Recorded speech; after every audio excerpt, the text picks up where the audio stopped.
back to the NoScore Review Show, where we have in-depth critique and nuanced discussion of some of the latest movies, video games, and television. I'm your host, Nick Green. And today is going to be a special episode where we are reviewing all of 2024 as it pertains to the horror genre. And joining me for this episode is Allison Broder. Welcome back, Allison. Thank you so much for having me. How are you? I am great. I am even better now that I finally get to have you on the show again. I dialed down the amount of reviews for this year, and as a result, didn't get to do any horror movie reviews Hmm. with you, which I have always had the pleasure of doing.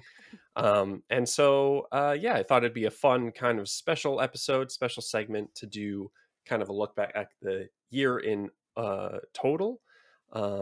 Kind of do our general thoughts. It'll be same sort of format as the regular show, but it's going to be all horror themed this time. So, Yay. yeah, without further ado, we can get into it. Do you want to kick things off, Allison, and let us know what your general thoughts on the year of horror in 2024 was?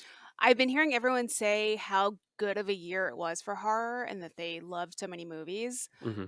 When I was looking at the list that the podcast Bloody Good Horror sent out to like do Hmm. their voting, I was like, no, I didn't really like that. I didn't really like that. It was really easy for me to pick out 10. I was like, these are the ones that I liked, and I don't know if I really liked anything else. Right. But the ones that I liked, I did really like. So I That's don't good. know. Nothing will ever compare to 2022 when we got Scream 5 and Barbarian.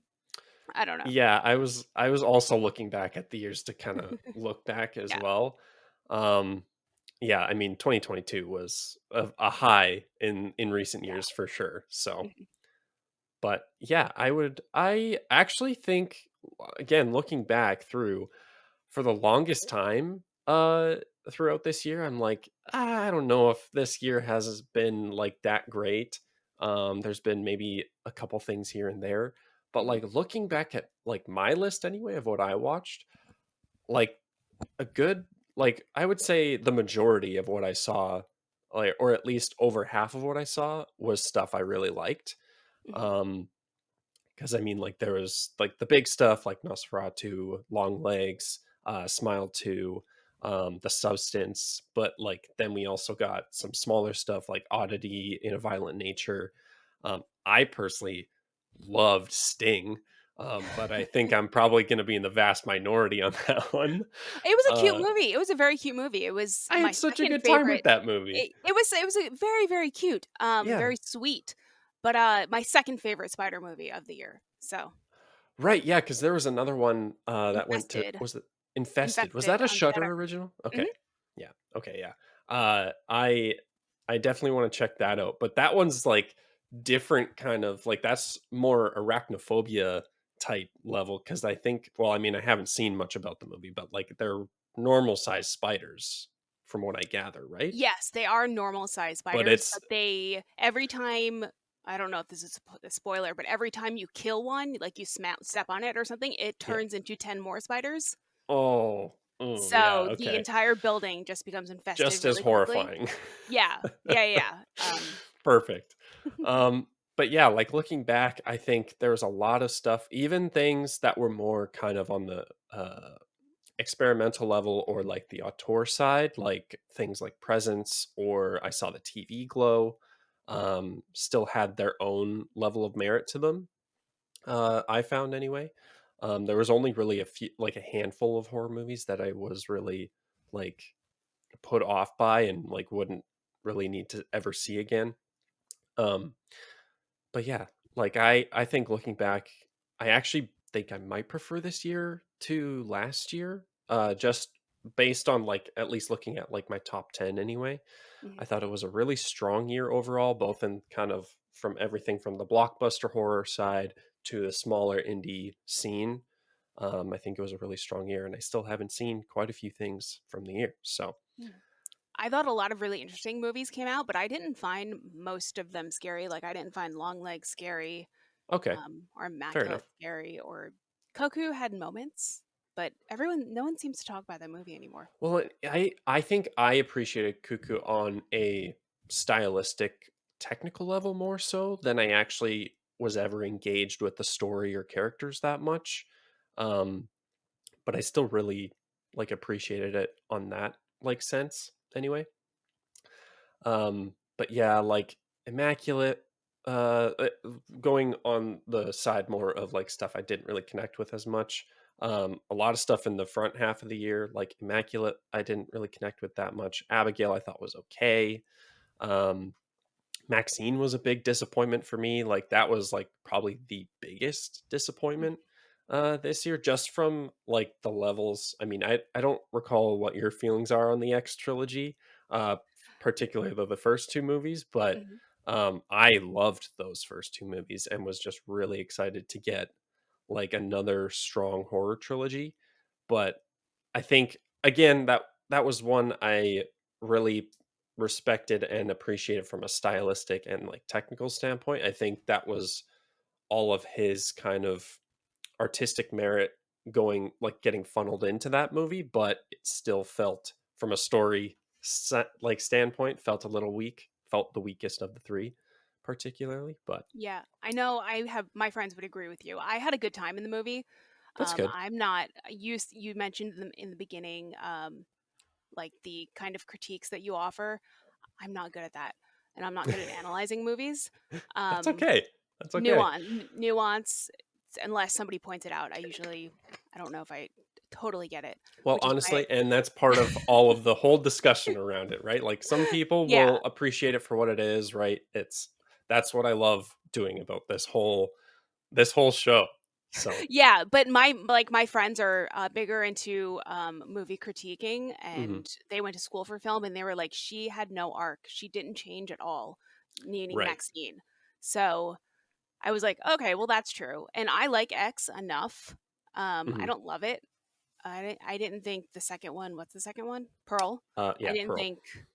I didn't think it was scary at all. I was like, this is barely a horror movie. It's just a girl Yeah, going yeah. I insane. will definitely agree on that part for sure. But I think And it's a good. I think it's a good trilogy. I don't mind it.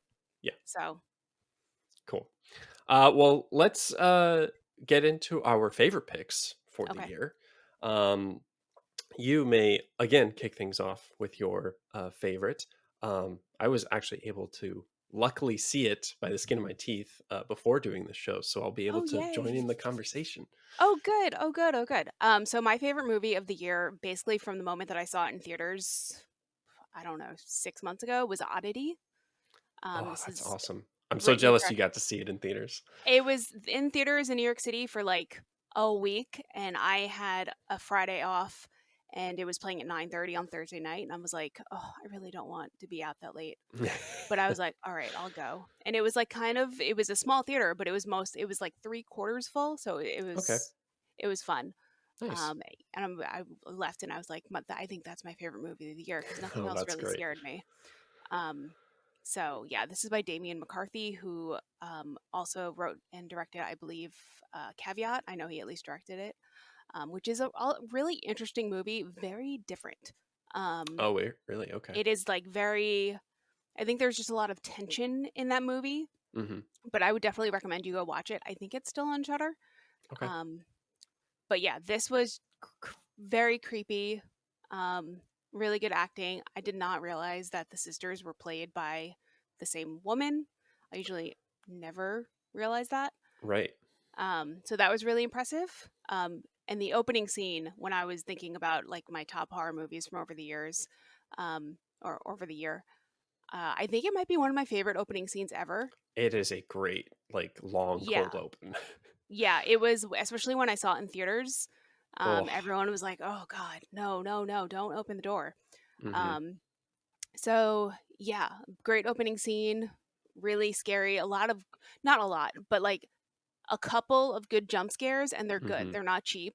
Yeah, yeah. I would say all of the setup and payoffs, as regards like in regards to the scares, definitely weren't cheap. They were all earned. I think McCarthy seems to have a really good handle on pacing and kind of atmosphere and tension building. Hmm. At least with this movie, anyway. Yeah. Uh, I had the opportunity to go see it in theaters, and I unfortunately didn't Mm. like. managed to get around to it just because with how everything else was going on. But like I had heard, like, because it started getting hype and stuff while it was doing the kind of theatrical release, and I like started piquing my interest. So I'm glad I finally was able to get around to it. I got the Shutter like trial just for that. Oh my Um, goodness. so uh I thought it was great. Amazing cold open. Like a lot of the um camera work, particularly in that cold open, is really effective. That overhead shot, like I feel like that's like the moment you know, like, okay, we're in for a treat. Yeah. Um yeah, like really like unique location. Um the again the twins were amazing, or I guess the actress playing the twins, um she was stellar. And like I mean they do some really clever stuff because like they're never, I mean this is kind of going into minor spoilers and stuff, but they're never in the same room, so it never really clicks that like they're being played by the same person, and they also look pretty different from one another. Yeah. um that like it might take you a minute to realize, oh yeah, this could actually be the same person playing these people. Um, but yeah, just so creepy. Like in terms of the kind of story beats and their kind of setups and payoff, there's some really satisfying work going on there with like the bellboy trinket, right? Yeah. Um, and just like the trapdoor sequence as well. That was really, really effective. Um, just super, super interesting and unique and very scary, very effective, I would say. Yeah, and it also works on a rewatch because I rewatched it a couple of months ago in Shutter to Oh, show my boyfriend it, and yeah, he enjoyed it too. perfect. Okay, that's good to hear. Yeah, And sorry, while you still have Shutter, if you still have the trial, go watch Caveat because it's still on there. oh yeah, yeah, I definitely will. I'll do that, and I'll also watch Infested as well. Yes. I'll Yeah. check those off my list while I have it. Yeah, strong recommendation for me as well. uh yeah, it's one of the better if not the best like indie horror from this year for sure. Yeah. Yeah, and then my pick, that's going to be kind of the opposite spectrum. It'll probably be one of, if not the like biggest or most high profile horror film of the year, and it's pretty basic if you want to call me basic, but it was my most anticipated film of the year, not just in horror. um Nosferatu was my favorite Mm. horror film of the year. I'm a big Robert Eggers fan, and like he has not steered me wrong yet. And I think a lot of people are kind of equating this to uh, similar, in a similar vein to how like for a lot of people anyway, Oppenheimer was Christopher Nolan's kind of culmination of everything he's done with his craft and his like progress as like through becoming a filmmaker and everything. This is kind of Robert Eggers' culmination of everything he's done. I think he's firing on all cylinders. His whole creative team, I think he's pairing with the same composer and the same cinematographer as he has in at least a few other projects of his. And it's just, again, firing on all cylinders. It kind of takes the scope of The Northman and marries it with like his horror roots. And I thought it was a masterful, like, I don't know like if people are considering it a remake, adaptation, reboot, his own interpretation, but he does inject his own flavor into it, and it's not just a beat for beat kind of recreation of the same story we've seen before. There are like this, the structure and like foundation is there for sure, but again, it's very much a Robert Eggers movie. And like there's just so much, there was so much to love about it. Lily Rose Depp blew me away. She was amazing. um and I mean really just the entire cast as well. Like you've got standout like hits, obviously, like Willem Dafoe, he completely kills it as per usual, but Nicholas Holt and Aaron Taylor Johnson were also just as good in their respective roles. um it was a beautifully shot movie. It felt like it felt like it was shot for black and white, but they used color in really creative ways. Like they would use like lamp lights and fireplaces or moonlight to completely bathe scenes in like monochrome kind of colors, which was really cool. And I'm kind of the physical media side of like nerd in me really kind of is wondering if there will be like a black and white cut or something on the I'm sure Blu-ray, there will be. Yeah. which would be so cool. Yeah.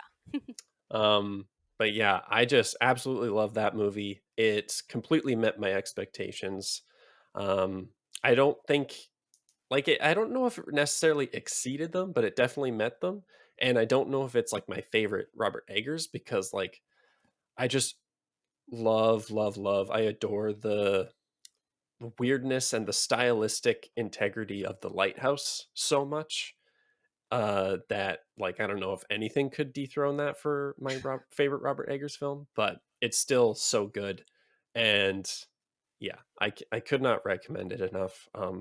You've seen it as well, right, I Allison? did. I went to go see it on Christmas Eve with my brother and my boyfriend. Oh, Um, nice. uh, I am not a Robert Eggers fan, but I have Oh, seen the interesting. original. Okay. I have seen the original Nosferatu. Perfect. Okay.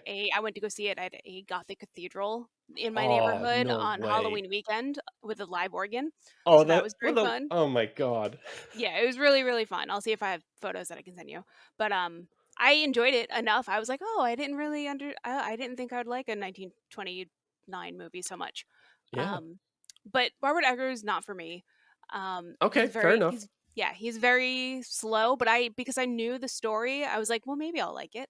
Right. Um, my hometown movie theater decided not to show previews. We got there at 9:09 and the movie was playing and the lights were still on and nobody had any idea what was going on. Oh, So it okay. was I was just in a bad mindset. I didn't hate it, but I was like Okay. everyone keeps talking about it and they're like this part and this part and I'm like I don't remember any of that.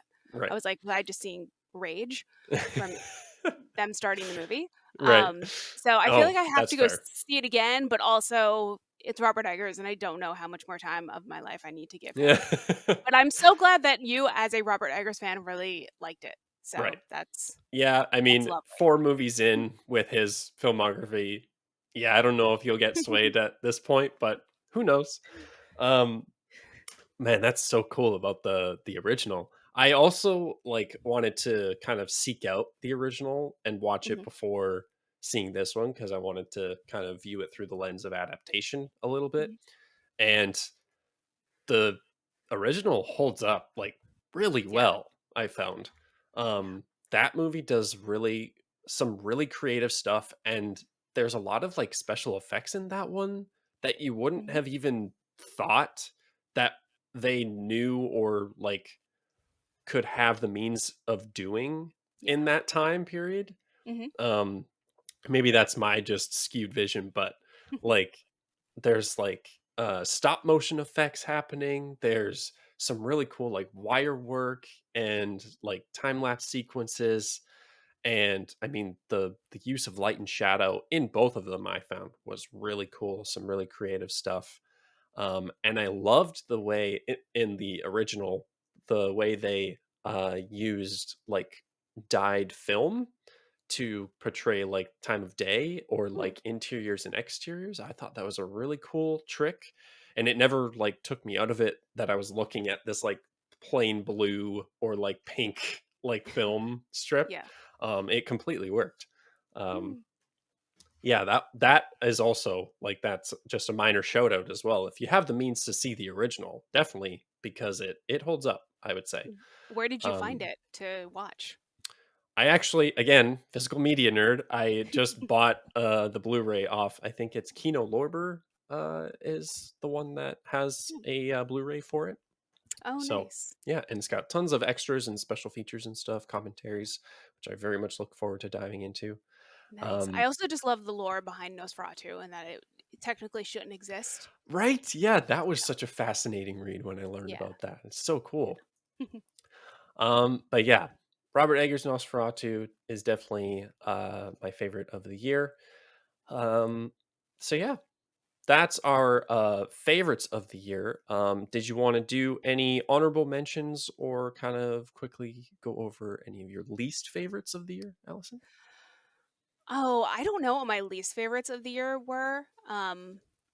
Anything that I expected to be scary that wasn't, maybe Mm. was. I think I'd built up long legs too much. Um, Yeah, that one was a tough one for sure. yeah, Like, I mean, the hype train in and of itself was a really cool experience from the yeah, year. Um, I still really enjoyed the movie overall, I think. I think the third act got maybe a little weak, probably was the weakest of the three in the movie. hmm Um, but again, like this kind of feels like the year of like style over substance, maybe hmm for me in horror. Cause like I absolutely loved the look and feel of this film. And it was very evocative of like Seven and the season or first season of True Detective. hmm Um, with some like uh oh man, what's the director's name? I don't remember. Osgood Perkins with like his flair kind of injected into it. Um but no, I completely understand that. It's so hard when movies get that level of hype behind them, that it's hard not to go in with preconceived kind of hmm expectations, right? yeah, Um But yeah, I definitely agree. I would say, yeah. for one of my honorable mentions, I think one of the biggest surprises for me this year was The First Omen. Like, I That feel like everyone says that, and I need to go rewatch it because I saw it in theaters and I was like, that was fine.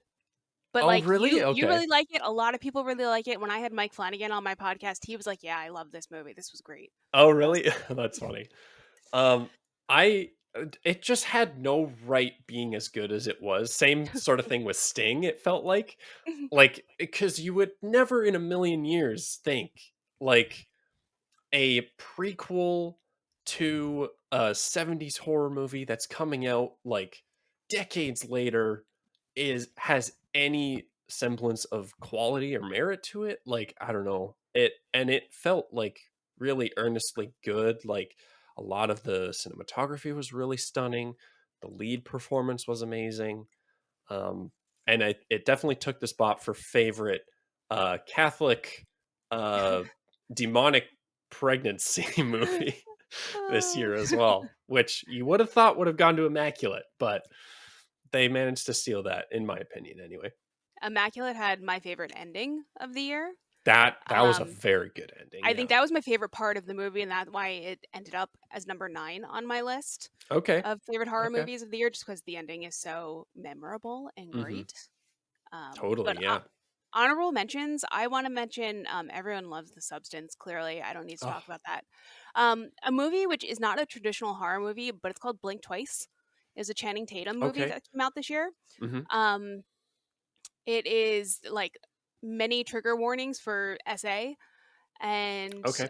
they started playing it and playing a trigger warning on the screen before they started it because it's so intense. Wow, oh my But god. it's about two women who meet a high profile celebrity, and he invites them with his friends to his private island. And yeah, it's I didn't see it going where it was going. So Right. Oh, interesting. Okay. yeah, I think it's on MGM Plus streaming if you have that, or you can just rent Okay. it. And then I saw Red Rooms and Humanist Vampire Seeking Consenting Suicidal Person at Hmm. Chattanooga Film Festival this year, both of which were great. Red Red Rooms will be on Rooms. Shutter in 4 days Oh, on the really? 6th. Oh, yeah. Yeah. I will Um, also endorse that. Red Rooms is insane. yes. Yeah. And then I really loved Y2K, which came out Oh, towards the end really? of this Okay. year. It was so much fun. It was just nostalgic. It's like not a Nice. great smart movie at all, but I remember watching Limp Bizkit perform Yeah. on MTV Yeah, yeah. on that New Year's Eve. So I was, and Fred Durst may or may not be in it. So Oh, there you go. I would very much say that you should go watch it. Cool. Well, Yeah. and great addition to have a New Year's horror movie as well. Yeah. It's great to Yeah. get Yeah. Yeah. another kind of holiday themed horror film. Yeah. Very cool. Other honorable mentions for me, I actually really enjoyed Smile 2. I think I might actually enjoy that more than the first one. In a Violent Nature, I thought was really good. Very Yeah. experimental, again, very slow. But it just feels like it knows that subgenre so well and Yeah. like executes all of those kind of tropes. Like it doesn't it's not very meta, and it's very unapologetic in its kind of integrity to like upholding that kind of legacy of that subgenre, I felt. And just utilizes all of those like tricks of that subgenre very well, and puts spin on its head from like uh portraying it from the perspective of the killer, which was really cool. Heretic was really interesting. That one kind of felt more like horror thriller a little bit, but a really good performance from Hugh Grant. Oh, definitely. um my going back to kind of the just touching on least favorite of the year, Strangers Chapter 1 was the easy pick for me, just because it just felt like such a corporate mandated like sequel spin-off movie, franchise horror film. And I just hold the first movie so near and dear. It's in my top 10 horror Mhm. movies of all time. So anytime they kind of like slight like one of your favorite horror movies by making like a bad sequel or spin-off, it hurts a little bit.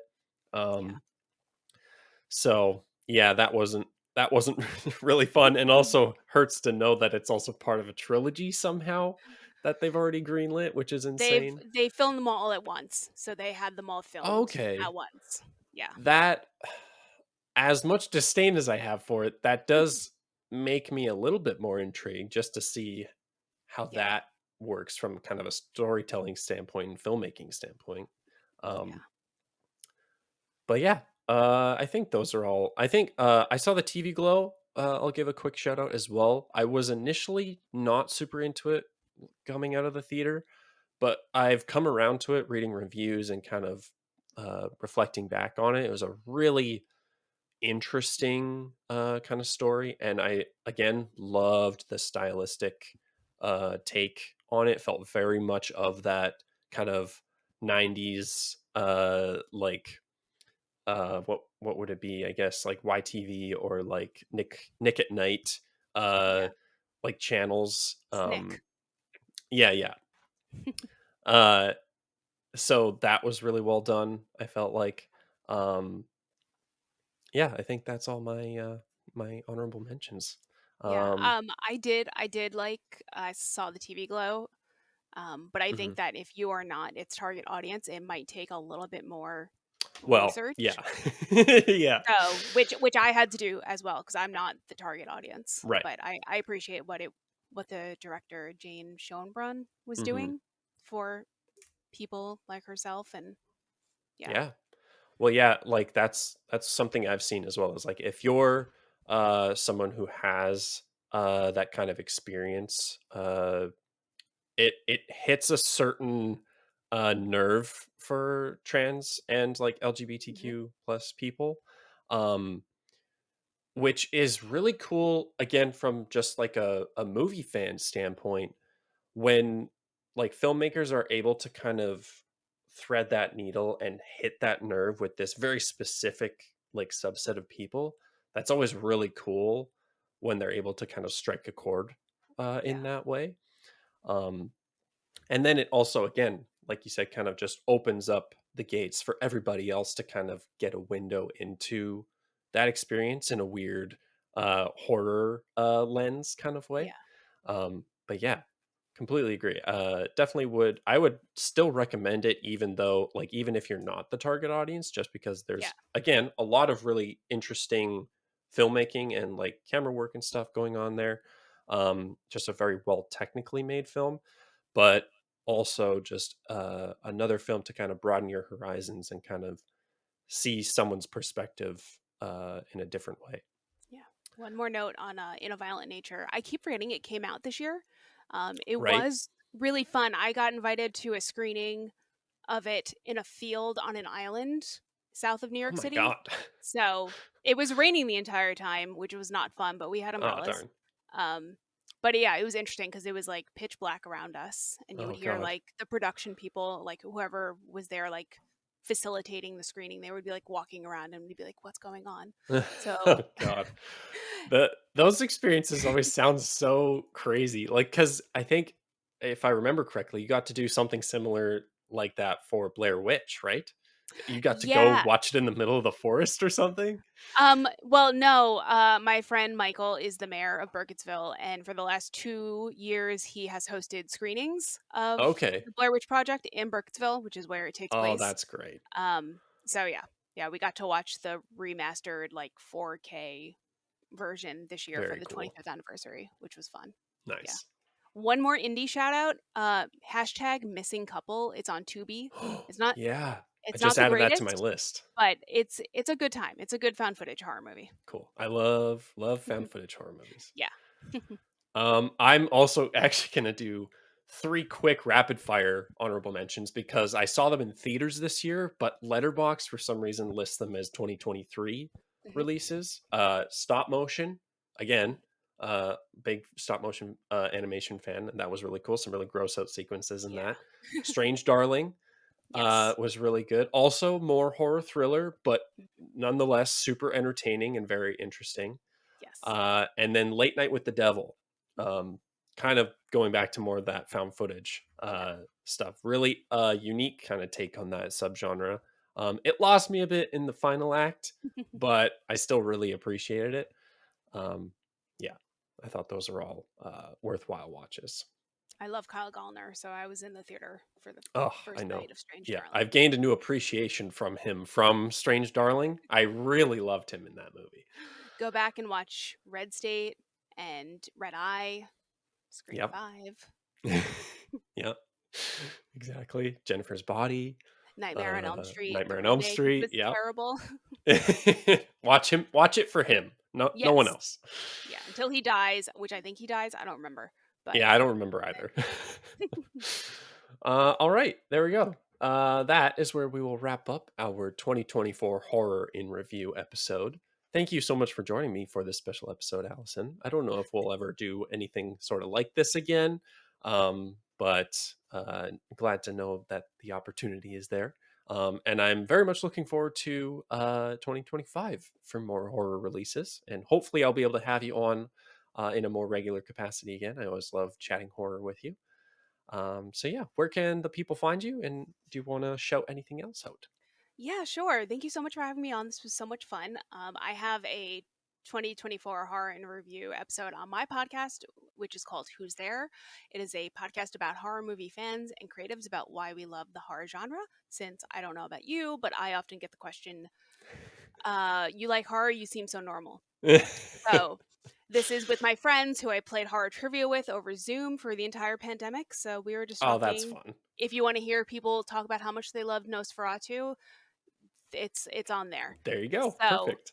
um, so yeah, you can check that out. In May, I got to have Mike Flanagan on, which was really fun. That's very And cool. my first guest of this year is going to be Clay McLeod Chapman, who is a writer, who is a horror Okay. writer. So that was really fun. I recorded that yesterday. Sweet. And yeah, we're Who's There PC um, on all the socials. Perfect. Yeah, there will be a little title card down just below us for you to go check out her podcast and all of her socials and everything. Thank you once more for joining me, Allison. Always a pleasure to have you. And you can stay tuned on this channel avenue wherever you're listening to or watching this episode of the NoScore Review Show. I'll be trying to slowly get back into the rhythm of things for 2025 and do a more regular release schedule.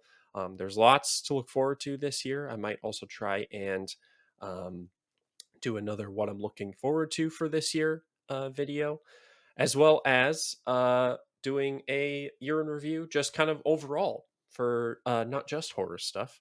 Um, Allison gets her own special episode for horror, but you can definitely go check out that episode. We'll talk about all of our favorite kind of films, TV shows, video games, whatever was our big pick for the year. I'll have a bunch of other guests on that I've had on before. And that'll either be out by the time this is out or will be up shortly after this. Otherwise, you can find me on all the socials at NoScore or at NoScore Reviews. And until next time, we'll see you in the next review. Bye bye.